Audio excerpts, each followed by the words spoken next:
Hey everyone, welcome to another episode of Sales and Cigars. I'm Walter Crosby with Helix Sales Development, your host. So today our guest is Atiba de Souza. He runs a video company out of the DC Baltimore area. Client Attraction Pros is the company, and we get into some great tips for people that are looking to do video, because video is really important right now. It's really a great way to connect with your prospects and your customers, and your future prospects and customers. And Atiba gives us some really great advice as to how to find them, how to do it, what's important. So there's some really good stuff there. We talk a little bit about a great book, Profit First, which prompts me. I got to go back and reread that book because there's some really great stuff in there. And then also the Google SSI idea. So go grab a cigar, grab a cocktail, strap in for another fun and exciting episode of Sales and Cigars. Thanks. So, Tiba, I appreciate you taking some time to jump on and do a video and audio podcast with us here on Sales and Cigars, and kind of leads us into what you do. But I appreciate you taking the time. Oh, thank you for having me. It's an absolute pleasure to be here, and it's also a pleasure to be here with you, the audience. All right, thank you. So let's kind of dive in. Talk a little bit about your journey, how that's helped you get you, because you're incredibly successful with your business and helping other businesses be successful. So I'd love to learn a little bit about what you've done that's really helped you with your success, things you've learned along the way, the hard Oh knocks, yeah, all of that. oh Is yeah, there part of that journey that's going to be a fun little yeah. story? And so I think that's such a great question, and I'm glad that you asked it because so few people actually ask it. They just want to know the history, right? How'd you get here? Um, but asking that question in this way takes me to a different place. And here's the truth, guys, and I hope that you hear this, especially if you have children. So it was my mother. So I've been around entrepreneurs my entire life. And your kids are probably they're around you, and you're an entrepreneur their entire life probably too, and they're seeing you and so on and so forth. But my mother growing up took the time to spend time with us and teach us what she was learning in entrepreneurship as she learned it. Right. Wow. And that gave Wow. me and my sister, for that matter, such a leg up on understanding when we stepped out there on our own to do our own thing. And so I can say that that really is the pivotal difference. I mean, of course, have I learned a ton? Yes. I've had businesses where I've hired 200 employees and fired 200 employees in a 12-month period. I mean, yeah, I learned a lot in Hmm. those years, but I wouldn't have been able to do those things if it wasn't for that foundation from my mother. That's that's uh that's really cool. And because a lot of us as kids, I'm a little older, and we had dinner at the dinner table as a family, and the stories I heard was, my father bitching and complaining about things, or weird stories or weird stuff that people did. He's a blue Yeah, collar guy, worked in a plant, um, which are not terribly informative for what I was really trying to do or what I wanted to do. It helped me understand what I right. didn't want to do. So I Which is guess still there was a valuable. positive there. Yeah. What did mom do that is an entrepreneur? So my mother is one of the largest caterers in the Washington D.C. area still, and Ah, so I've been in the okay. So food she's got industry. a diverse clientele. She's got, oh, that's a real entrepreneurial job, because you're trying to make so many Yeah, people happy, and you're involving yeah, food, which is usually somebody's passion. That's yeah. awesome. But that's really a special gift that It she is, shared with and you. so I'm eternally grateful, and I've passed that along to my children as well. And try to do it even better than she did, and teach even more than she did, and pass those things along. And I think for her to just be honest was because she grew up in a house with a father who was an entrepreneur, and not only was he an entrepreneur, he was an entrepreneur to the point where as she got older, she realized how absolutely wealthy her father was, but he taught her Hmm. nothing about entrepreneurship. Hmm. It's interesting and Yeah, sad, and that's exactly actually. what Was that a generational thing because like women weren't expected to do that? They weren't expected to go out into the workplace and be an entrepreneur and have like a real job no, like that? because he did that with all six of his children, the boys and the Huh. girls, right? And so it wasn't at all a gender thing. It was just, this is me. I created this for me, and I figured this out. You got to go do it on your own. And honestly, that's, Wow. and so It's helping. growing up, she used to say that's the wrong attitude. Like if I know something, you should know it too. Yeah. Especially the things that we learn the hard way. We don't if we can make that easier on our Yeah, kids, that's kind of like part of the yeah, deal, I think.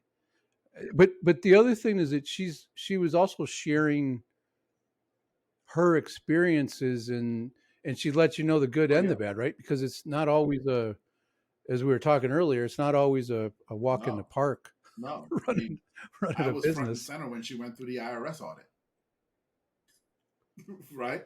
Of understanding, You were I wasn't representing? representing, but in terms of understanding what she was going through and why she Yeah. ended up in an IRS audit and the problem that she created Hmm. for herself that landed her there. You know, and so so often we get embarrassed by our stories and we're not willing. That's part of the reason why we're not willing to share, Sure. right? But getting naked, as they say, and really sharing those things is it helps us kind of get it out there, but it helps everybody around, especially those close to Exactly. us. And so I appreciate that she saw that as a young woman and realized that she wanted to be different with her children. That's cool. You're lucky, and kudos to mom for like having that foresight to be able to help create another generation of entrepreneurs, and for you to do the same with your Yeah. kids. That's great, and doing it a little better is part of our obligation as a parent, right? We want to do it a little bit better than Yeah. what we got, make fewer And you know, mistakes. and I'll just say this too on that. That's one of the beauties because it's like I have conversations with my son, and you know he's going through some things in his business and so on and so forth, and he's learning certain lessons, and it's so interesting because he sometimes is frustrated, and I'm like, but please understand, you're 18 years old. I learned this at 38, right? Yeah. You're 20 years And realize how much of a blessing that is for an right. 18-year-old. You know, you're 20 years Wow, ahead. that's awesome. That's really having an entrepreneurial gene in your family, if you will, is really a gift. That's a really cool story. Um, I appreciate you Yeah. sharing that. So let's dive in a little bit. I'd like you to explain a little bit about your business and who, in the context of who you really want to be able to help, who you can help, and kind of like that frame up, what it is that you're able to do to help. Because that's what we do is we're Right. trying to help people. We want to get paid, right? We always want to get paid. But if we're not having a good time doing We're it, we're wasting that time. we're not really doing the Exactly. right thing. Exactly. So we're a video content marketing agency, and we make becoming a thought leader in your industry fast, easy, and fun using video. Now, who we serve, and we say this, we love serving marketing agencies and marketing companies. Now, Oh, what's interesting there is our definition of marketing. Okay, because you think of, oh, the ad agency or oh, the PR company, that's who you serve. Those are the marketing companies. But here's the reality for us. If you have a business where you help your client communicate a message to someone else that needs to understand it, you're in marketing. That's all marketing is, it's communication, right? So, for mm-hmm. example, yesterday I had a meeting with a CPA firm that helps people get funding. They help them prepare their books for fun. Guess what? They're telling a story. They're a Mm-hmm. marketing agency. right? They're not going to click that on their taxes and say we're a marketing agency. But from our perspective, Right. you're helping someone else communicate a message. You're in marketing. So the definition of a marketing agency is just about any professional service provider, right? Um, as well as some traditional agency Yeah. people, but it's really that professional service that's needs to explain their little niche, like the CPA firm that's trying to get that business ready for an exit or getting that ready for to receive some Yeah. capital in the right amount in the most painless way. That's Yes, a it is. story. It is. And we say it this way because most of them don't see themselves as marketing companies, marketing agencies, and they don't realize that what you're really selling is marketing. They think what I'm selling is a piece of paper with numbers on it, but it isn't. That's the Yeah, output. that's the output. And so Yeah. part of what we do is help you reframe and understand that what you're really doing is helping someone communicate. And everybody's heard of Seth Godin and read at least one or two of his books, and he has a similar definition of marketing. And when I think of sales, the way I talk about sales with clients, like what do you do, how do you go about selling something, they start talking about their product, and that's the Right. output, right? It's like, how do you help, how are you helping somebody, and then that leads us to how do you tell that story, how do you message what you're Exactly. doing, and you're creating that, you're helping them create the story with the right Yes. words, and then you're allowing them to get that into the world Yes. using Yes. video in Yes. the in a professional manner that gives them the appropriate amount of Yes. credibility, I would Yes. assume, right? That's exactly what we do. Thank That's you. awesome. And it forces somebody to sort of lean into what you're saying, and how you're describing it, and then they really it forces people Yes. to listen. That's a it's a great tool, to get your message across. So, is there any niche that you're having fun with right now in the last 6 to 12 months? Niche that we're having fun with. So what's interesting is one of the niches that we've worked a lot in recently is called reinvention, where you, these are coaches, professionals who are helping, okay, industry experts, people who are already really good at what they do, but are hating it,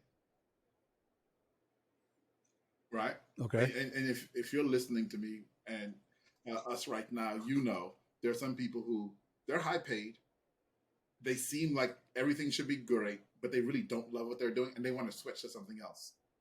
And so we've helped a lot of Sure. those types of companies find their customer. Okay, so that's one side, and the other side, which is also interesting, is we've been working a lot with a lot of SaaS products as well. Okay, we're Okay. helping a lot of SaaS companies who, again, are helping their clients communicate. So those have been the big things. What are what are you finding that people are worried about right now, um, with their messaging and the economy kind of, you know, headed in a direction that doesn't look good, but where everybody's still a little unsure. What are they telling you that they need to address in their messaging, and they're hoping video can help them So with? the first thing is I love people who are at that place because there's so many people that the economy isn't looking good, and so they're doing what? Tightening their purse strings, right? There's a Sure. company we're working with right now. We've been, I hate to use the word courting, but it's been a courting process for 5 months. And at the end of December, we finally agreed on terms, got a contract. And then the CEO said the economy's going to turn this year and slashed everything. Right. And so if you're in that boat, you got to understand you're in the wrong boat. People who are truly Yeah. successful make money when the economy is bad. And you don't make money when the economy is bad by cutting down on your marketing or your sales budget. That's the time to rank those two things. Number one.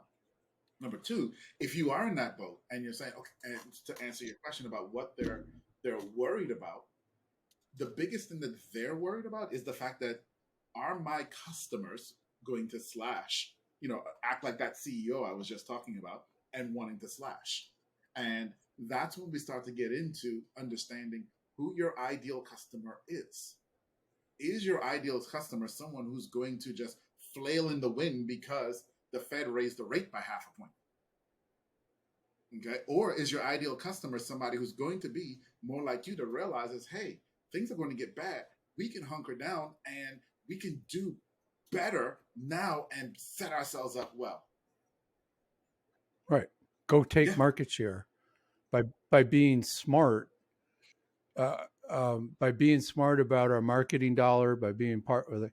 Like you don't slash the two departments that generate revenue. I mean, yeah, there's cost associated with them, but you can't just capriciously cut those up. In my world, I see CFOs to saying, "Hey, we need to cut overhead, and we're going to take the bottom salespeople and just take them out 20%, 30%, whatever it is, without looking at the things that are important."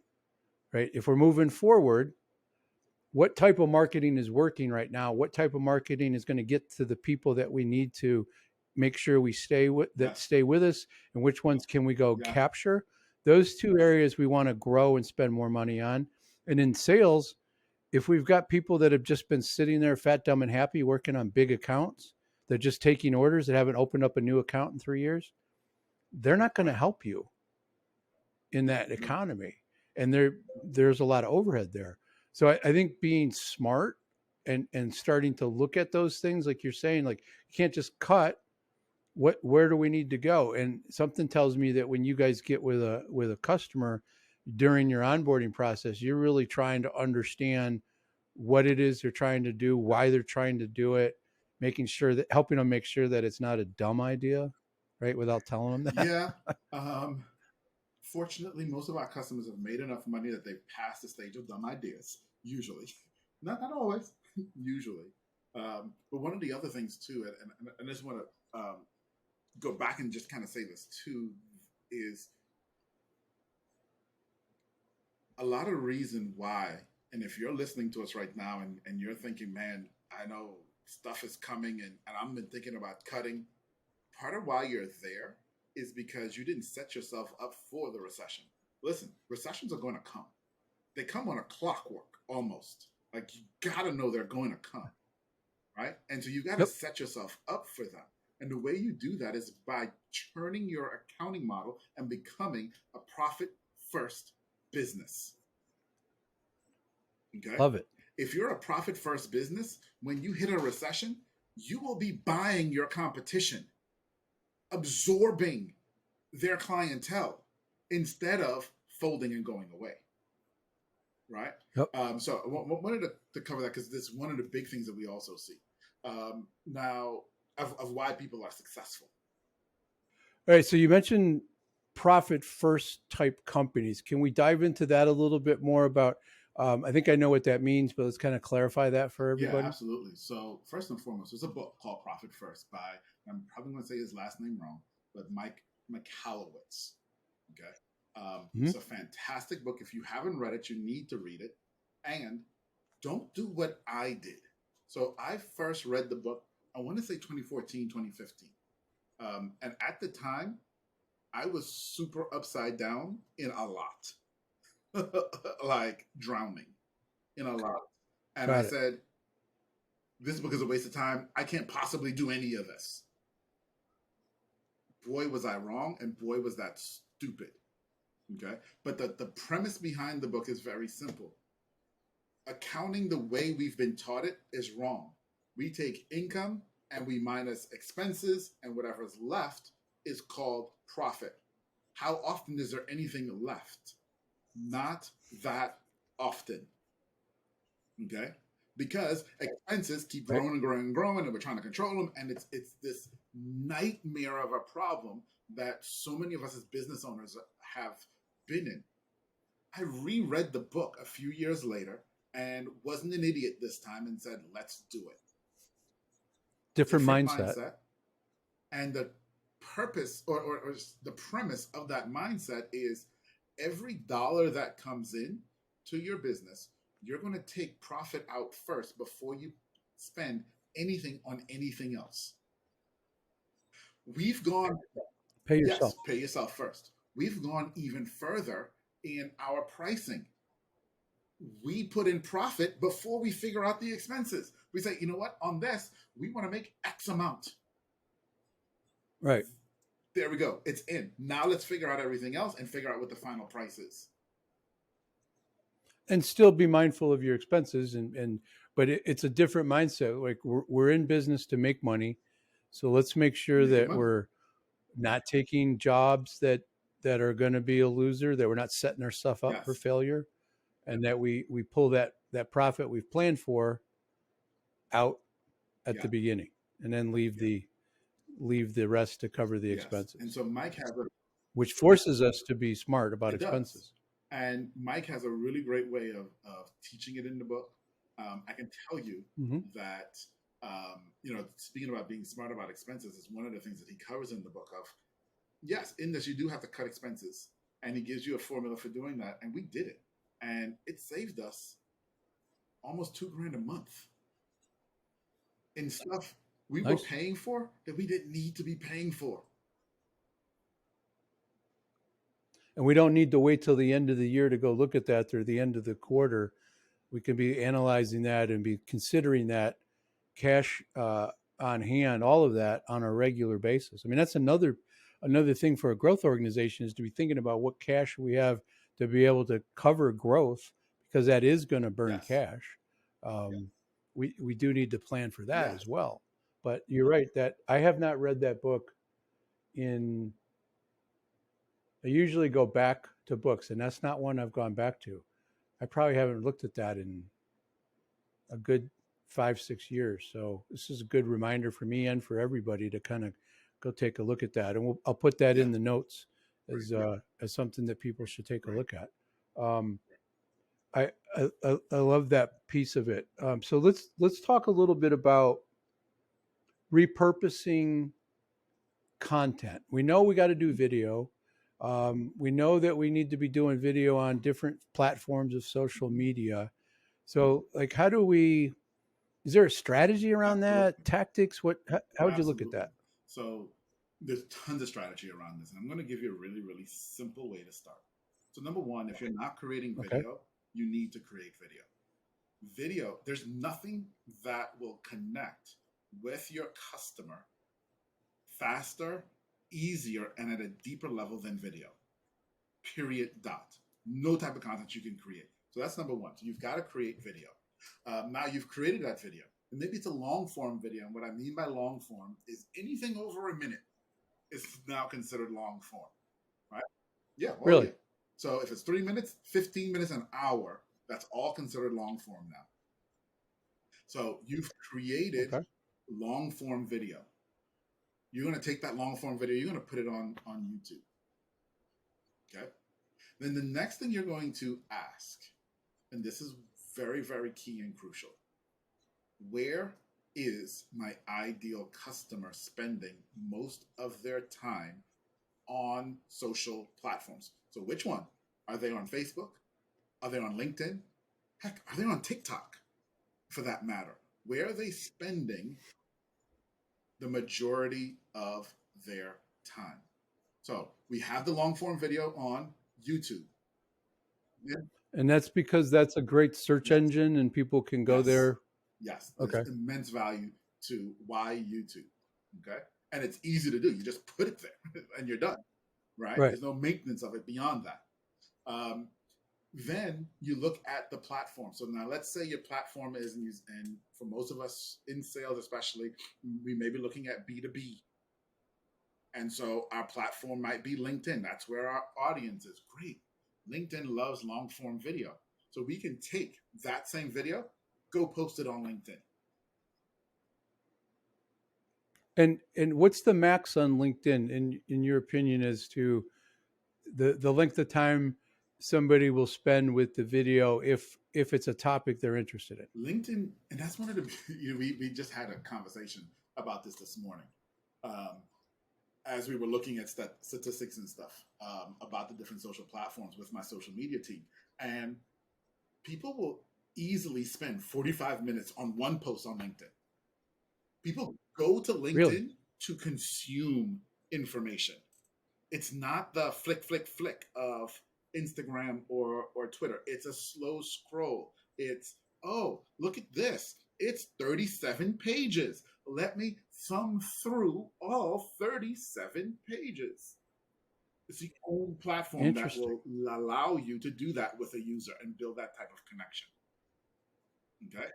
So if LinkedIn's your platform, you can post long form video on LinkedIn, you're good to go. Have at it. If Instagram or Facebook will let you post long form video as well, but if Instagram or TikTok or even Twitter are your platforms, they like shorter form. And so now what you're going to have to do is take that long form video and cut it into 1 minute, 1.5, 2 minute bites for those platforms. Okay? Because that's what those users on those platforms are expecting. But here's my key to you. When you're just starting out, find one platform. Find the platform where the majority of your people are, your ideal customers, and focus on that one platform. It's good advice, because then we're not all over the place chasing our tails. Exactly. Right. So, do you have any guidance on? I know there's no simple answer, but is there any guidance on where your ideal customers reside? Is there a way to figure that out with besides SEO? Yeah, there are. And so you can go to the platform and look, to be completely honest. So let me give you an example. Let's say you're in in-home care and you're selling senior care for the elderly. Guess what? We all know they're not on LinkedIn. Right. Okay. And we also know they're not on TikTok. We just eliminated two. That leaves you with Instagram and Facebook. And so then you start to ask that question, where are they there? And what you want to do is go try to find your ideal customer on that platform and see the type of content that they're creating. Are they creating content that's even related to what you want to talk to them about? So for example, if you know, hey, they're on Instagram, but on Instagram, they're posting pictures of their kids and you're selling ERP software. Guess what? They don't want to talk about that on Instagram. Right. Right? So even though they're there, not a great place for you to be talking to them about that topic. Because they're not ready to receive that kind of information. They're not in the mindset to take that info in. They're there just to socialize and play and share whatever goofy stuff they want to share. The next side of that is, and so now this is again basic strategy. So there are people who want to tell you, yeah, but if you were there, no one else who's selling ERP software is there, and so you can interrupt them and they'll see you. That's very true, but what happens in human behavior when you do that is what you have to be prepared for. And here's what happens in human behavior. If they're on Instagram posting pictures of their kids and they run across your post on Instagram, it may spark their interest of, that is interesting. And we do need that at work. And then the next picture is of somebody else's kids and they're going to forget about you in that moment. But what they are going to do is when they get to work a little bit later in the day, they're going to go to LinkedIn because that's where they expect to find you and look for you. You see, but that's an advanced tactic.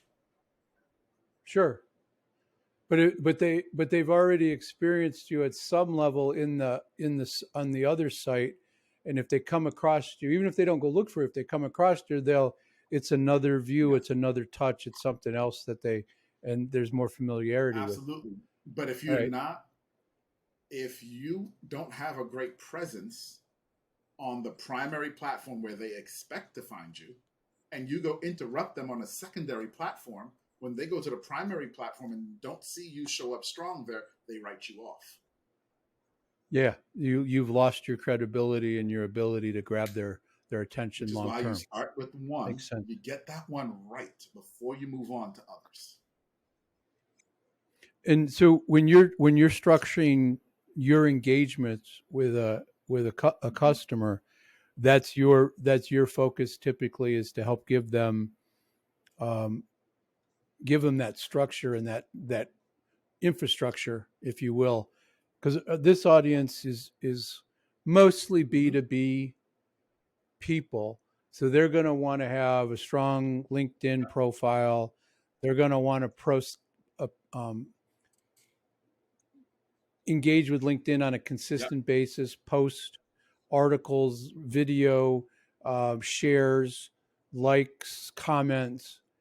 Is that something that can be accomplished in 15, 20 minutes a day?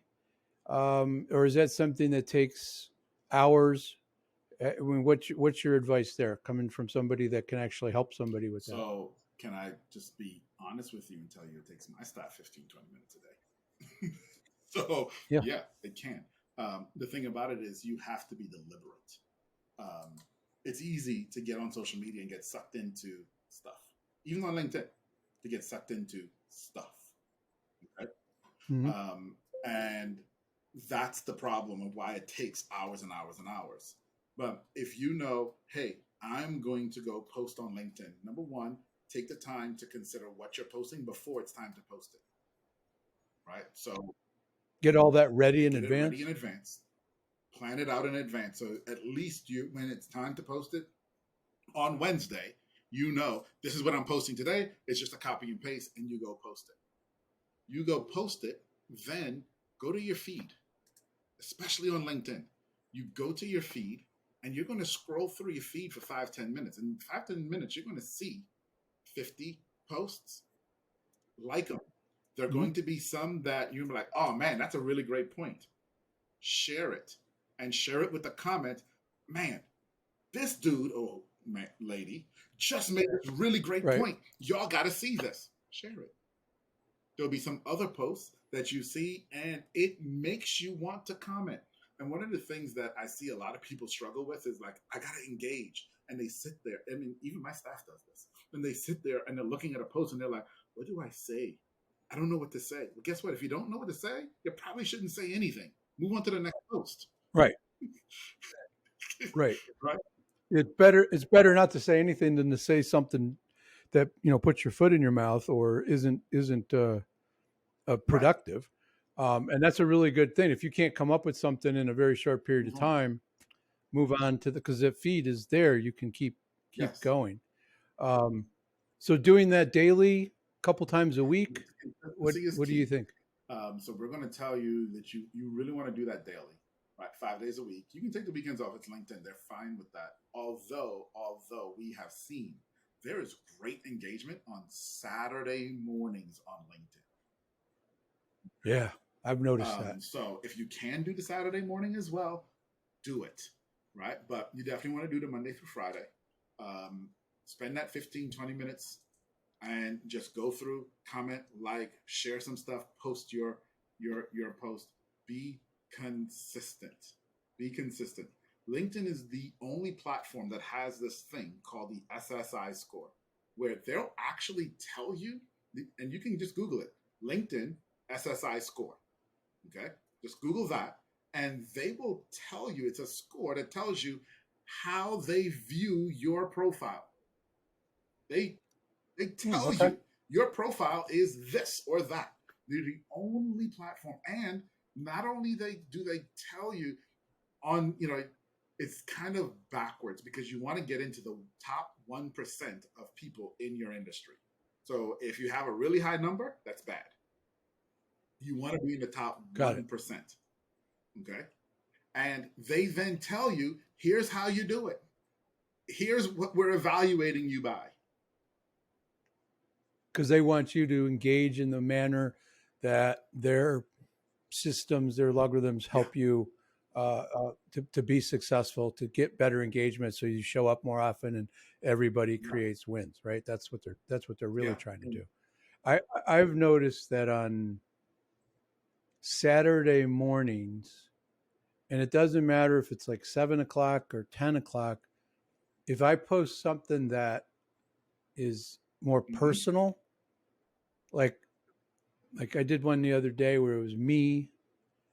I was out for a morning walk and it was started snowing like it is today, and I was completely covered in snow, but I kind of like tied it to like I have a commitment and discipline to get out here and walk 3 miles every day, regardless of this By the nonsense. way, hold on. We got to That give you a hand clap for that.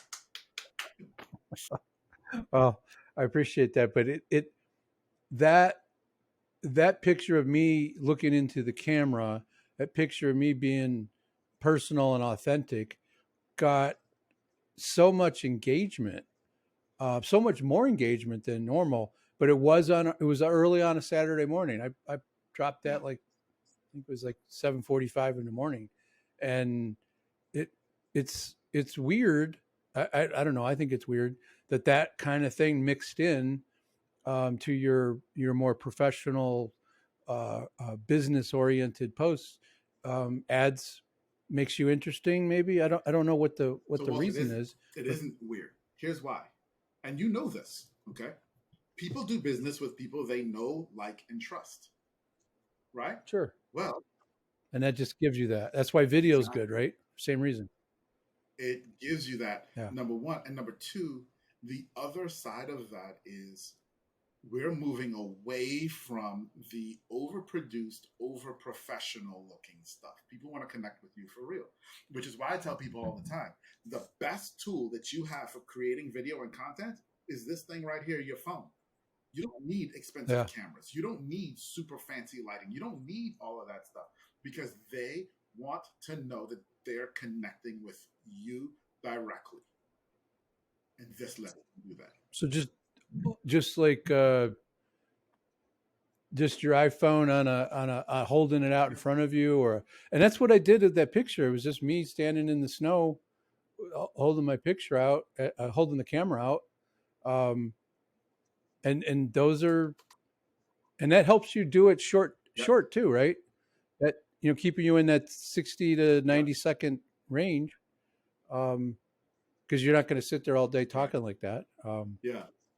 That's that's that's all really good stuff for folks to, um, start to experiment with the device that's always in their pocket anyway or on their desk, um, and just start trying things, and seeing what works, and then what's working, do more of it. Right? It's really that Yes. simple. Um, I love it. There's a bunch of great stuff there that will start to highlight for people. So let's go. Like I kind of want to land this where I often do. Um, does do you have a relationship with cigars? Is there anything in your past or uh, present where you're a cigar story? Unfortunately, I don't. I Okay. have been around someone smoking a cigar probably less than 10 times in my life, to be Really honest. Uh, yeah, interesting. it's just, but I do find it so fascinating the rise of the cigar bar, right? And that whole culture that has grown and become really prominent in the last few years. It's really quite fascinating to me. There's a communal aspect to it. I think. Um, I've traveled around a lot, and like if I'm in town for a meeting, um, one of the things I look for is like the local cigar shop, the local Mhm. hangout, and it really gives you a flavor for what's going on in that community. Um, but it's easy to go in for me. It's just easy to go in and have a cigar. Sometimes there's a cocktail Right, involved, but you can have a conversation with somebody and you immediately have something in right, common that where you might not have anything else in common. It just everything's right. different, but you got that stick in your hand, and it's fairly to say what are you smoking today, right? And you're off into a conversation. So that's cool. I appreciate that. And you're in the Baltimore Correct. D.C. area, so that that is a thing there where you're having you're also seeing that. I know take DC out of it, right? Because all the politicians and stuff, but in the suburbs, there's a cigar community out there with Absolutely. those. I mean, even inside of Awesome. DC, there's cigar bars. But Oh, there's a ton there. Yeah, because you got all those guys. I mean, they're smoking cigars on top of the little patio in yep, the Capitol building. I'm noticing more and more of those guys sitting out there having a couple of them having cigars. yep, So that's cool. Um, so we're going to have all of your contact info and stuff in the show notes. But is there anything that you can that easiest way for people to reach out, or is there a way to something special that you would be able to help somebody with another way to reach out? absolutely. So I know we've talked about a lot today, and it probably left you with a bunch of questions, like follow up questions. We may have even illuminated some things for you today that you didn't know before, which then leads you to more questions. And I want to help you answer those questions. Okay. So, what I want you to do is go to meetatiba.com. That's meet, Okay. ATIBA, my first name.com. That's going to take you directly to my LinkedIn profile. When you get there, hit the more button and choose connect. Then send me a message and let's have a conversation. That's great. I love that. Um, that's it's a really simple way to get people to connect with you on LinkedIn. Oh, It's thank you. a great little tool. I'll have that in there. So, and I think you did share a lot of stuff that opens up people's minds, and I would encourage everybody just to go reach out at that link. We'll have those in the notes too. And again, man, I really appreciate you taking some time and working through that little technical issue that nobody will ever Not notice. a problem. Tech issues happen, Yes, but thank you for having me. I Seriously, appreciate it, I though. really appreciate the opportunity. Thank you.